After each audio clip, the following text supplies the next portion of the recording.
I smoothed the napkin on my lap, watching steam rise from the roasted vegetables Mom had arranged so carefully on the Thanksgiving table. The dining room felt smaller than I remembered, or maybe it was just the weight of the conversation pressing in from all sides. "Victoria's been absolutely killing it at the firm," Dad announced, gesturing with his wine glass toward my older sister. "Managing partner told her she's on track to make junior partner by next year. 29 years old and already handling major corporate clients." Victoria smiled, that practiced professional smile she'd perfected somewhere between law school and her corner office downtown. "It's really just about building relationships, understanding what clients need. And Marcus has been such a support," Mom added, beaming at Victoria's fiancé across the table. "Working in corporate law, at the same firm, they make quite the power couple." Marcus straightened in his chair, clearly enjoying the attention. "Well, I've been focusing on contract negotiations lately. High-stakes stuff. Last week, I closed a deal worth $8 million for a manufacturing client. The partners were impressed." $8 million, Uncle Robert whistled low. "Now that's real responsibility. Must be incredible pressure." "You learn to handle it," Marcus said, and I caught the subtle flex in his voice. "Corporate law isn't for everyone. You need a certain mindset, ability to think strategically about risk and liability." I cut into my turkey, keeping my focus on my plate. The meat was perfectly tender. "Rachel," Mom's voice pulled me back. "How's the hospital treating you? Still working those long hours?" "It's busy," I said. "She's always busy," Dad said, but there was something dismissive in his tone. "Still doing your residency thing?" "I finished residency 4 years ago." Right. He waved his hand vaguely. "But you're still in that phase, aren't you? Before you settle into something more stable?" Victoria leaned forward, her expression what she probably thought was sympathetic. "Have you thought about moving into hospital administration? That's where the real career growth is. Less physical stress too. You're 32 now, Rach. Your body won't tolerate those overnight shifts forever." "Administration does require a different skill set," Marcus added, cutting his turkey with precise movements. "More strategic thinking, less hands-on work. I actually know some people in healthcare law if you want connections, could help you transition." The words hung there, and I felt that familiar tightness in my chest. Not anger exactly, something quieter, something I'd learned to carry without letting it show. "That's really thoughtful," I said, and meant it, mostly. "But I'm good where I am." "Are you, though?" Mom's question landed soft but pointed. "You look exhausted every time we see you. And you're not getting any younger. When was the last time you took a real vacation? Went on a date?" "Mom, I'm just saying, there's more to life than work." Victoria manages to balance her career and personal life. Look how happy she is." Victoria reached over to squeeze Marcus's hand, and he smiled at her with genuine warmth. They were happy. I was glad for that, truly. "Maybe if you had a position with more regular hours," Dad suggested. "Something where you could actually plan your life, make long-term commitments, meet someone." Uncle Robert cleared his throat. "Not trying to pile on here, Rachel, but your dad has a point. My buddy's daughter is a nurse administrator at Mount Sinai. Works 9 to 5, weekends off, great benefits. She's got 2 kids now, just bought a house in the suburbs. Nursing administration is different from, I started, then stopped. They weren't actually asking, they were telling." "Marcus could really open doors for you," Victoria said, her voice bright with helpfulness. "The firm has so many healthcare clients. He's basically best friends with half the hospital administrators in Toronto." "It's true," Marcus confirmed. "I just had lunch with David Chen, he's the CFO at Toronto General. We were discussing their liability exposure on a new wing they're building. The guy practically runs the place. Very impressive operation. I could introduce you, Rachel. Someone like that could definitely help you pivot your career." I took a sip of water. The ice had melted, making it taste flat. "That's kind," I said. "I'll keep it in mind." "You should do more than keep it in mind," Dad pressed. "You should actually take action. You're spinning your wheels doing the same thing year after year. Where's the progression? Where's the growth? The turkey suddenly felt dry in my mouth. I chewed slowly, buying time, wondering if I should just say it, tell them. But the moment passed, and dessert arrived, and the conversation shifted to Victoria's wedding plans, and I let it go. After dinner, I helped Mom with dishes while everyone else settled in the living room.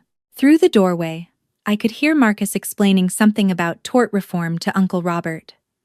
My father's laugh boomed at all the right moments.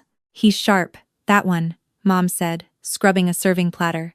Victoria really lucked out. A man who's ambitious and kind, that's rare. He seems nice, I agreed. You know, he mentioned his firm is hiring. Maybe not as a lawyer, obviously, but administrative positions. Legal assistants can make decent money. I closed my eyes briefly. Mom, I have a job. I know, sweetie. But do you have a career? There's a difference. The plate I was drying suddenly felt heavy. I set it down carefully on the counter. I need to head out soon, I said. Early shift tomorrow. On a Friday? Patients don't really care what day it is, she sighed. That long-suffering sound I'd known my whole life. This is exactly what I mean, Rachel. This job controls your entire life. When was the last time you could just relax, just be young? I kissed her cheek. I love you, Mom. Dinner was amazing. In my car, I sat for a moment before starting the engine. My phone buzzed. A text from the hospital's night supervisor. Trauma case coming in. Could use extra hands if you're around. I wasn't on call. I could ignore it. But I typed back anyway. Be there in 20. Because here's what they didn't understand. Couldn't understand without me explaining it in ways I'd never found the courage to. I wasn't spinning my wheels. I wasn't stuck in some holding pattern waiting for my real life to begin. This was my life.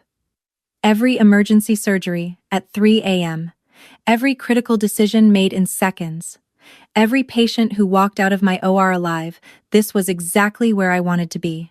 But somehow, saying that out loud at a family dinner felt like bragging.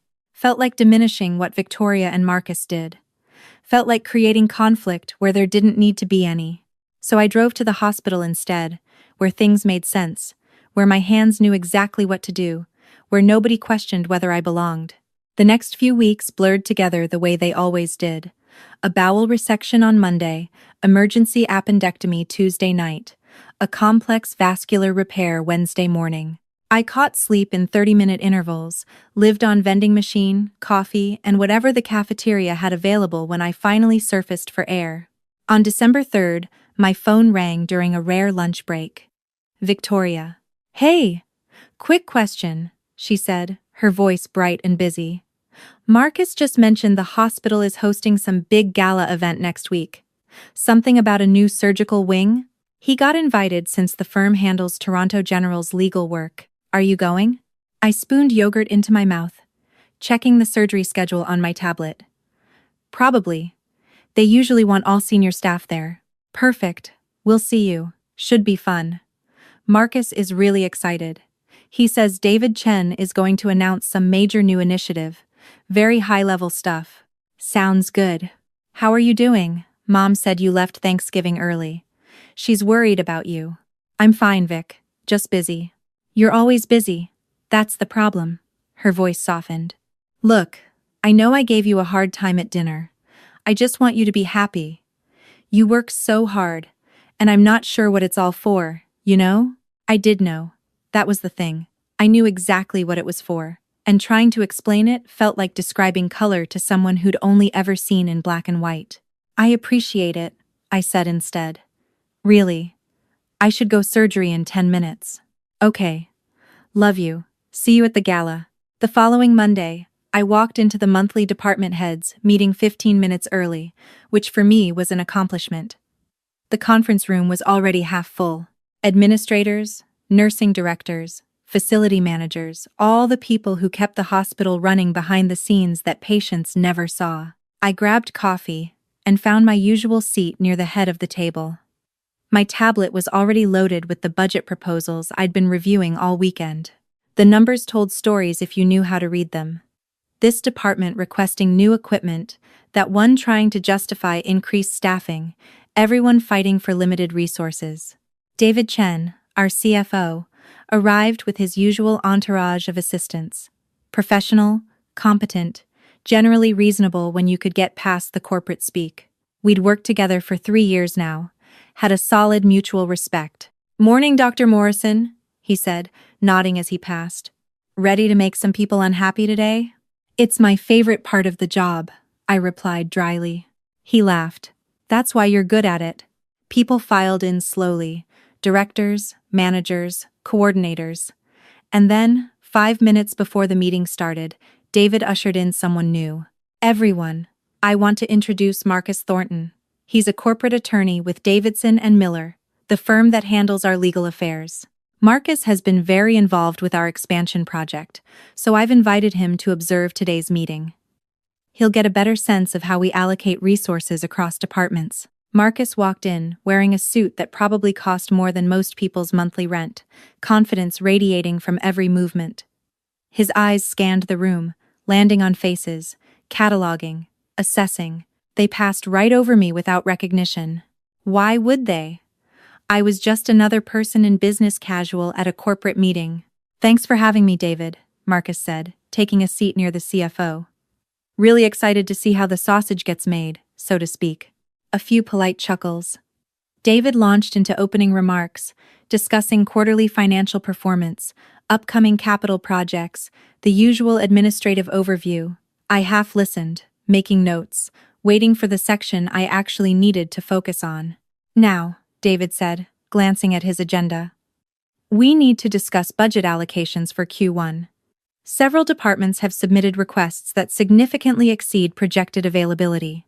Surgical Services, in particular, has some concerns about proposed cuts."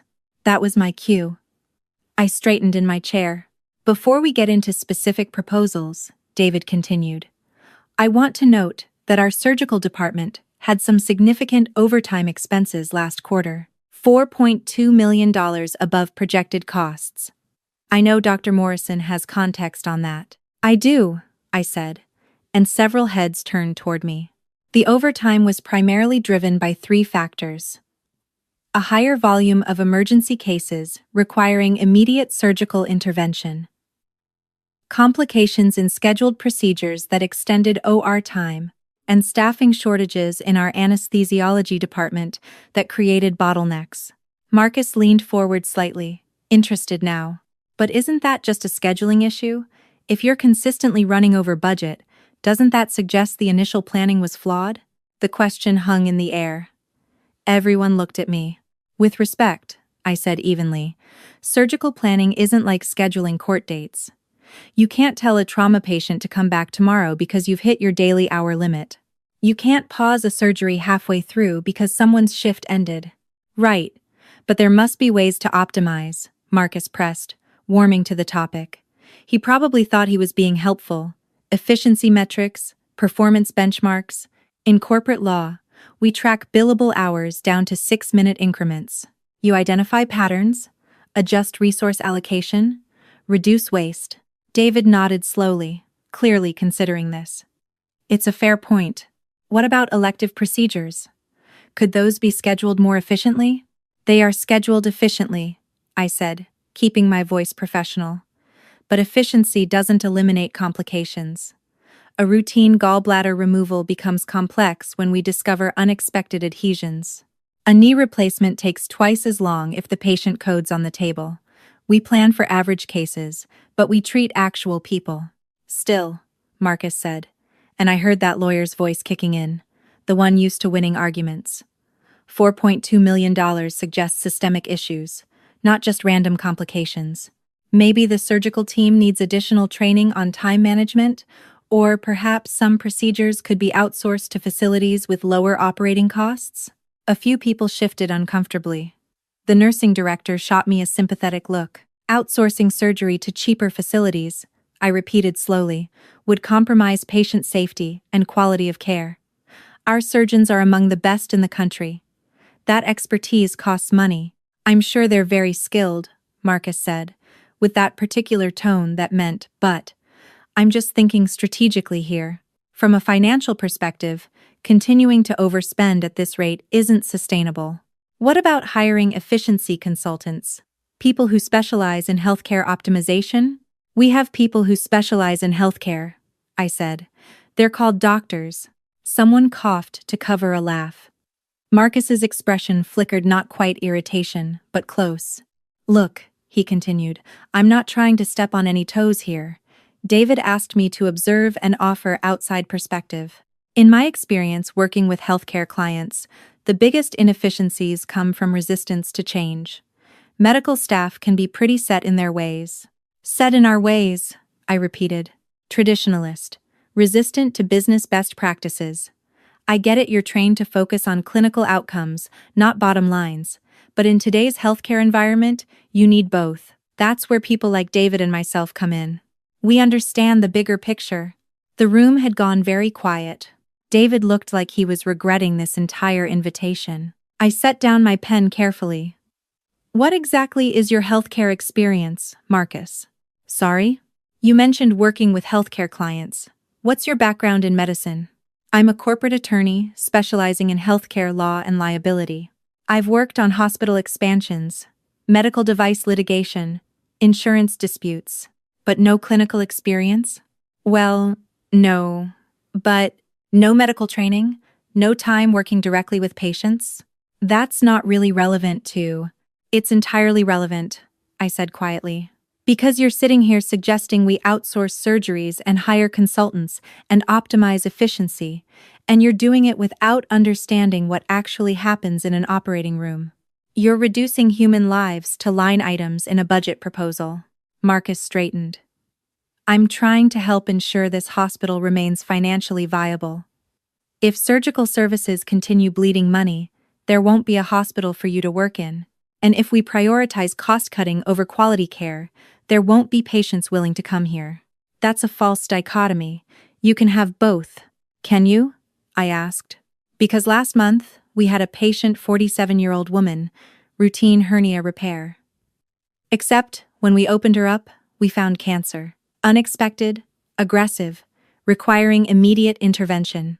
The surgery took 6 hours instead of 90 minutes. We used additional supplies, called in specialists, extended OR time. Should I have stopped at the 90-minute mark because that's what was scheduled? Should I have sewn her back up and told her to come back when the budget reset? The room was silent. She went home 2 weeks ago, I continued, cancer-free. Her kids threw her a party. The surgery cost approximately $18,000 more than budgeted. What's the dollar value of her life, Marcus? How does that factor into your efficiency metrics? Marcus opened his mouth, closed it. His face had gone slightly red. David cleared his throat. I think what Dr. Morrison is saying. I know what she's saying, Marcus interrupted. And I respect the passion. But passion doesn't pay the bills. Someone has to make the hard decisions about resource allocation. That's just reality. Hard decisions, I repeated. Is that what you call it when you've never been the one to deliver bad news to a family? When you've never held someone's hand while they died because we didn't have enough ICU beds? Those are hard decisions, Marcus. You're making spreadsheet decisions. His jaw tightened. With all due respect, you don't know anything about me or what decisions I've had to make.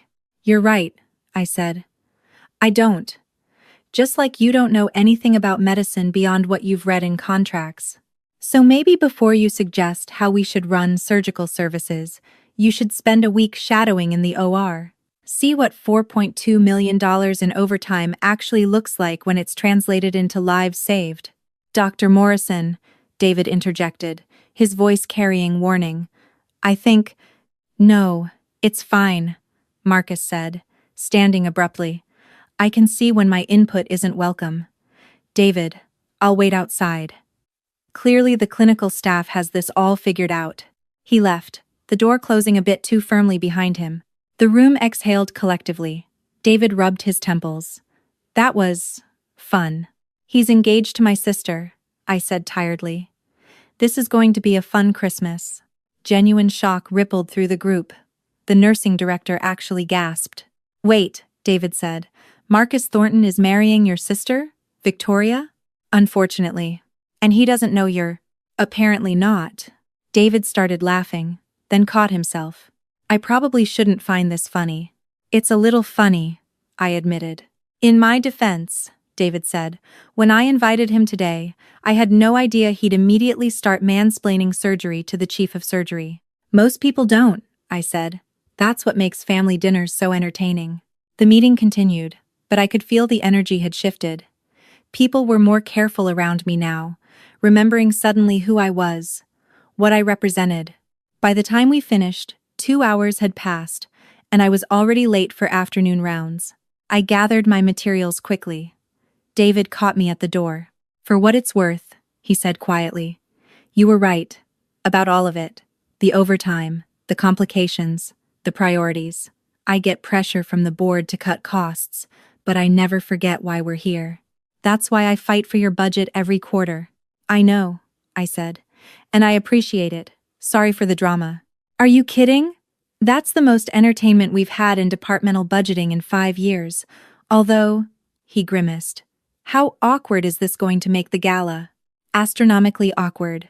Want me to uninvite him? I considered it for a moment, genuinely tempted. No, let him come. Should be educational. That night, I texted Victoria. Saw Marcus at a hospital meeting today. Small world. Her response came immediately. Oh my God, really? He didn't mention it. He's been in meetings all day. Did you talk to him? Briefly, I typed. He had some interesting thoughts on healthcare efficiency. She sent back a laughing emoji. That's my Marcus. Always thinking strategically. He's so good at that stuff. I stared at my phone, trying to decide whether to tell her now or wait. Wait, probably. One professional humiliation at a time for her fiancé. The week crawled toward Friday, with the inevitability of all things you're dreading, the gala. I'd attended dozens of these events, fundraisers, donor dinners, board celebrations. They were part of the job, schmoozing with wealthy patrons who kept the hospital running, smiling through speeches about innovative medical care and community health. But this one felt different. I tried on 3 dresses before settling on something simple and elegant. Navy blue. Professional. Forgettable. I was exceptionally good at being forgettable at these things. Smile, make small talk, leave early. Nobody questioned the surgeon, who disappeared back to the OR. The gala was held in the hospital's conference center, a massive space that had been transformed with dramatic lighting and elegant decorations. The theme was Building Tomorrow's Healthcare Today, which sounded like it had been generated by an algorithm-fed corporate buzzwords. I arrived fashionably late, hoping to avoid extended mingling time. The room was already packed with donors, board members, department heads, and various people in expensive formal wear who liked associating themselves with important causes. I spotted Victoria and Marcus immediately. They were impossible to miss. Victoria, in a stunning red dress, Marcus looking like he'd stepped out of a luxury watch advertisement. They were surrounded by people, Victoria's hand on Marcus's arm, both of them laughing at something someone said. They looked happy, successful, like they belonged in spaces like this. I grabbed sparkling water from a passing server and positioned myself near a pillar, optimizing for minimum visibility. Dr. Morrison, glad you could make it. David appeared at my elbow, looking amused. Hiding? Strategic positioning. Your sister and her fiancé are here. I'm aware. Have you talked to them yet? I'm employing a sophisticated avoidance strategy. He laughed. Well, it's about to get harder. Speeches start in 5 minutes, and you're up second. My stomach dropped. What? Did you not read the agenda I sent?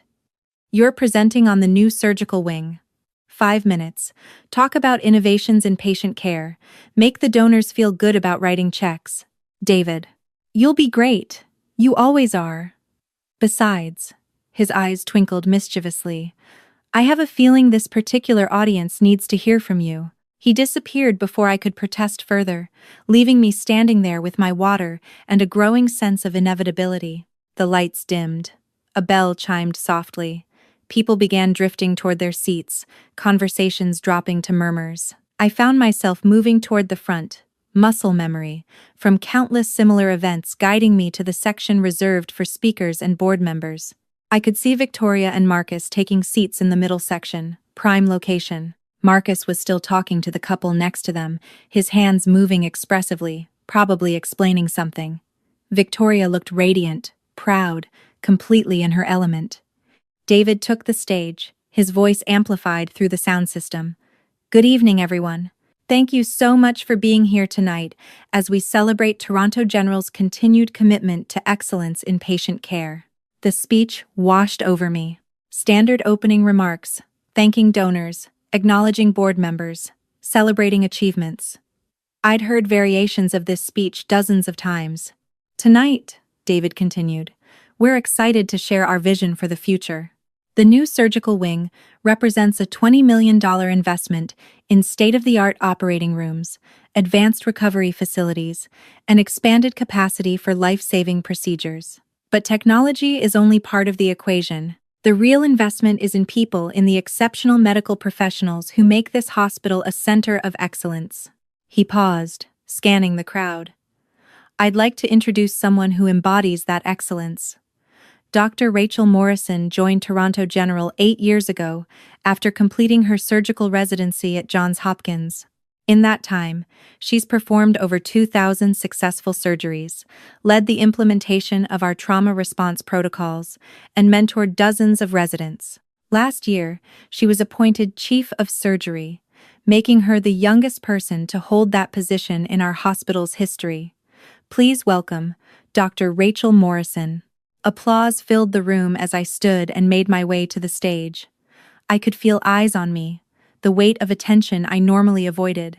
My heels clicked against the floor, each step bringing me closer to the microphone, to visibility, to the moment when everything changed. I reached the podium and allowed myself one quick glance at the audience, found Victoria's face in the crowd, watched her expression shift from polite attention to confusion to shocked recognition. Saw Marcus beside her, his face draining of color, his jaw actually dropping open in a way that would have been comical under different circumstances. I smiled slightly and turned to address the room. "Thank you, David, and thank you all for being here tonight. I know these events can feel like obligations, dress up, listen to speeches, write a check, but I want to take a moment to tell you what your support actually means in concrete terms." I clicked to the first slide of my presentation. A photograph of OR4, mid-surgery, hands working with precise intensity over an open abdomen. This is what $20 million looks like when you break it down. It's 43 additional operating rooms available annually. It's 200 emergency surgeries that don't have to be delayed or transferred to other facilities. It's 6,000 patients who receive care in our new recovery suites instead of overcrowded wards. It's the difference between capacity and crisis. I advanced to the next slide. But let me tell you about one specific patient, because numbers don't always capture the reality. 3 months ago, a 17-year-old named Amelia Chen came into our ER after a car accident. Massive internal bleeding, damaged spleen, compound fractures in both legs. She needed immediate surgery, but our ORs were full, every single one. We had patients in 4 rooms who couldn't be moved, complex procedures that were running longer than expected because, as it turns out, the human body doesn't always follow the schedule. The room was completely silent now. I could see people leaning forward, engaged. In our current facility, Amelia would have been transferred to another hospital. We would have lost precious minutes, maybe 30, maybe 40, arranging transport, updating the receiving facility, moving her safely. And statistically, given her injuries, those minutes would have likely killed her. I paused. Let that sink in. But we just opened one of our prototype ORs in the new wing. Smaller, more efficient, designed specifically for emergency cases. We got Amelia into surgery within 8 minutes of her arrival. We stopped the bleeding, repaired the damage, stabilized her. She spent 3 weeks in recovery and went home in time to start her senior year of high school. Last week, she got her acceptance letter to university. She wants to be a doctor. Genuine smiles spread through the crowd. A few people were blinking suspiciously quickly. That's what this expansion means. It means kids like Amelia get to grow up. It means families don't have to hear, "We did everything we could," when actually, we could have done more if we had the space, the equipment, the resources. Your donations don't just build rooms, they buy time, they buy chances, they buy futures. I clicked to another slide showing the proposed layout of the new wing. I'm not going to pretend this work is cheap. Modern surgical care costs money, sometimes money that makes financial advisors nervous. We run over budget.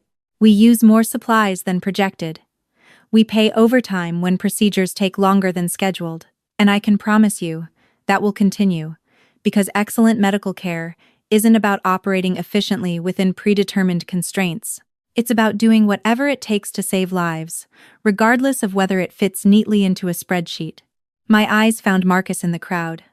He looked like he wanted to sink through his chair and disappear under the floor. But here's what I can also promise. Every dollar invested in this surgical wing will be used with the same precision and care we bring to the operating room. We're not wasteful. We're thorough. There's a difference. When a surgery takes 6 hours instead of 2, it's not because we're inefficient. It's because we discovered complications that required immediate attention, and we made the choice to fix them right then, while we could, instead of sending the patient home with a time bomb ticking inside them. The applause started before I finished, building as I wrapped up. So thank you. Thank you for understanding that healthcare isn't a business where profit margins matter more than outcomes. Thank you for investing in excellence, even when excellence is expensive.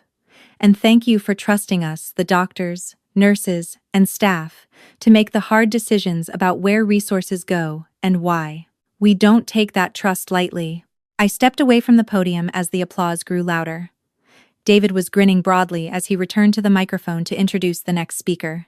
I made my way back to my seat, very carefully not looking at Victoria and Marcus, though I could feel their stares like physical pressure. The rest of the speeches passed in a blur. Some board member talking about financial sustainability, a donor discussing philanthropic legacy. I barely heard any of it. My heart was racing, adrenaline flooding my system the way it did after a particularly complex surgery. When the formal program ended, people began standing, conversation levels rising as servers circulated with hors d'oeuvres and champagne. I was immediately surrounded by well-wishers, board members wanting to thank me, donors asking questions about the surgical wing, colleagues offering congratulations.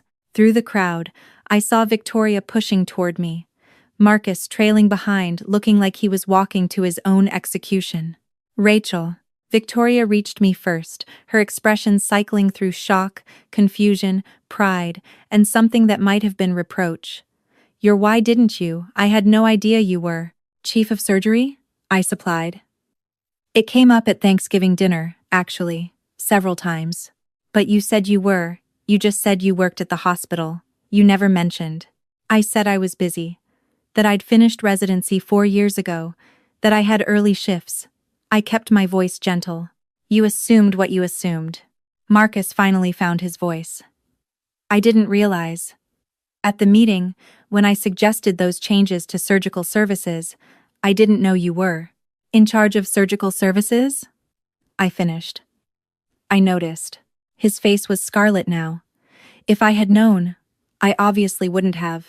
Wouldn't have questioned our overtime expenses, wouldn't have suggested outsourcing surgeries, wouldn't have implied our surgeons needed time management training. I took a sip of my water. Why should it matter whether I'm in charge or not? Either those ideas have merit or they don't. He had no answer for that. Victoria was still processing, her lawyer brain clearly working overtime. "So when Dad asked you about getting a stable job, I have a stable job. And when Mom suggested you move into administration, I am administration. And when I said maybe Marcus could help you get your foot in the door, that would have been awkward, yes." She laughed suddenly, a slightly hysterical sound. "Oh my God, we've been patronizing you for years." "Little bit. Why didn't you say something? Why didn't you tell us?" It was the question I'd known was coming, and I'd had weeks to think about my answer. "Because I tried," I said simply, multiple times.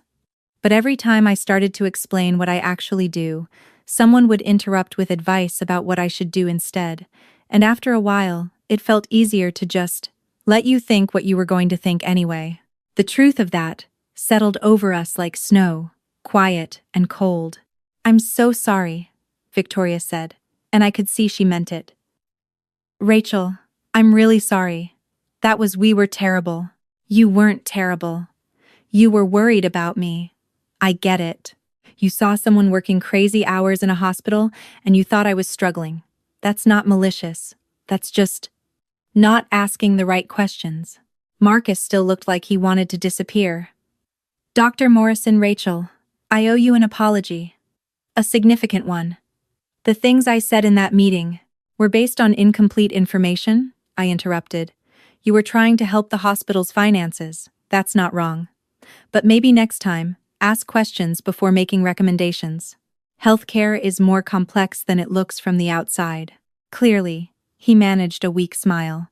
"For what it's worth, your speech was incredible. The way you explained the impact of the surgical wing, that's exactly what people needed to hear." "Thanks." An awkward silence fell. Around us, the gala continued, people networking and laughing and making connections. We stood in our small circle of discomfort, the weight of years of assumptions hanging between us. "Can we start over?" Victoria asked finally. "Like, actually start over? I want to know about your work. Your real work, not what I imagined you were doing." "I'd like that," I said. "And maybe," she added with a small smile, "you could be a bit more assertive about correcting us when we're being idiots, because apparently we need that." "I'll work on it." David appeared at my elbow, tactfully giving Marcus and Victoria a polite nod. "Sorry to interrupt, but there are some donors who'd love to meet you. Major Gifts Committee. They're very enthusiastic about increasing funding for surgical services." "Of course." I turned back to my sister. "We'll talk soon?" "Absolutely. Sunday dinner? At my place? And this time, I promise, you do all the talking." "Deal." As I followed David toward the donors, I heard Marcus say to Victoria, his voice carrying just far enough, "Your sister is terrifying." "She really is," Victoria replied, but she sounded proud saying it. The rest of the gala passed in a pleasant blur of conversations with people who actually wanted to hear about surgical innovation and patient outcomes. It was nearly 10 p.m. when I finally escaped, trading my heels for the comfortable sneakers I kept in my office for exactly these occasions. The hospital was quieter at night, the energy different.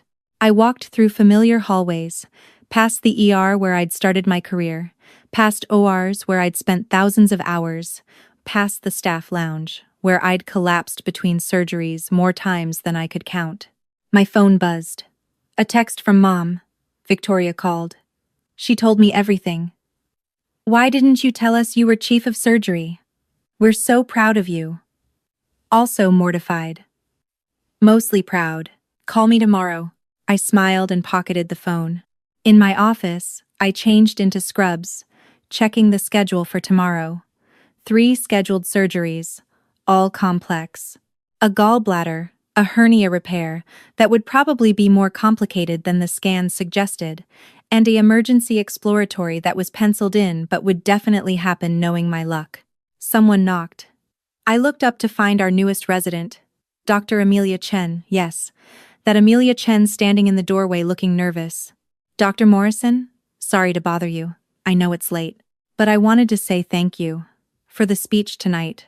For what you said about my surgery. You were there? Snuck in through the back. Technically, I'm not supposed to be at donor events yet." She grinned. "But I wanted to hear you speak. You saved my life, and I never properly thanked you. You thanked me by surviving, by going to university, by becoming a doctor. That's the best thanks I could ask for." "I want to be a surgeon," she said. "Like you. Is that okay? If I say that's why?" I felt something tight in my chest loosen. "That's more than okay. That's perfect." After she left, I sat in my office for a while longer, thinking about the strange path that had led me here. All those family dinners spent staying quiet, all those moments of being underestimated, all those assumptions that I'd let slide rather than correct. Maybe I should have spoken up sooner. Maybe I should have insisted on being heard. But there was something to be said for letting your work speak louder than your words, for building something real instead of just talking about it. And maybe there was a lesson in what happened tonight, not just for my family, but for everyone who makes assumptions about people based on incomplete information. Who sees someone working hard and assumes they're struggling? Who mistakes quiet competence for lack of ambition?